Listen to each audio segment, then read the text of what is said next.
थकित को शांति का वचन। भाई भगत सिंह के द्वारा। दिसंबर 16। अब क्यों देर करता है, उठ बपतिस्मा ले और उसका नाम लेकर अपने पापों को धो डाल। प्रेरितों का काम 22 अध्याय 16 पद। बपतिस्मा मुक्ति का तीसरा मूलभूत और प्राथमिक सिद्धांत है। इब्रानियों 6 अध्याय 2 पद। कई विश्वासी इसकी आवश्यकता और महत्व के बारे में अज्ञात हैं। मान लीजिए हमारे शरीर में कुछ विटामिन्स की कमी है तो हम बीमार पड़ जाएंगे। बहुत से लोग गर्मियों की छुट्टियों के लिए दक्षिण भारत में पहाड़ियों पर जाते हैं क्योंकि वहाँ का मौसम अच्छा होता है। सालों पहले पता चला कि वहाँ के लोग किसी चर्म रोग से पीड़ित थे। उसका कारण पता नहीं चला।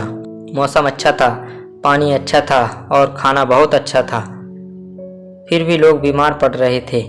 काफ़ी खोजबीन के बाद पता चला कि पानी में कैल्शियम नहीं था। पीने के पानी में कैल्शियम मिलने पर भी ठीक हो गए। इस प्रकार हम देखते हैं कि कैल्शियम या फास्फोरस या आयरन या और विटामिन की कमी शरीर में बीमारी लाती है। इसी तरह अगर हम पानी के बपतिस्मा में पालन नहीं करते हैं तो हम आध्यात्मिक रूप से विकसित नहीं हो सकते।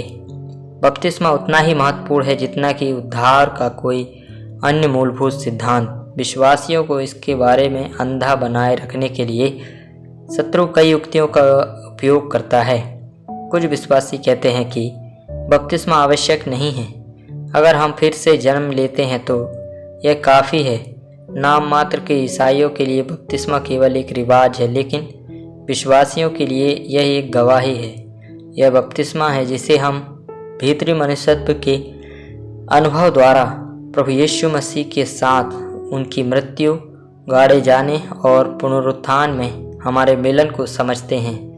मेरे परिवर्तन के बाद 2 साल तक मैंने बपतिस्मा के बारे में कभी नहीं सोचा। मैं हर दिन बाइबल पढ़ता हूँ। कभी कभी मैं पूरा दिन बाइबल के साथ बिताता था, लेकिन यह सोचकर बपतिस्मा नहीं लेता था कि यह आवश्यक नहीं है। फरवरी 1932 के महीने में एक शनिवार की सुबह में अपना मौन समय बिता रहा था। तब प्रभु ने मत्ती रचित सुसमाचार 3 अध्याय 13 के माध्यम से मुझसे बात की। उस समय यीशु गलील से यरदन तक यूहन्ना के पास उससे बपतिस्मा लेने को आया। प्रभु ने मुझसे स्पष्ट रूप से कहा, क्या तुम किसी तरह अपने उद्धारकर्ता से बेहतर हो?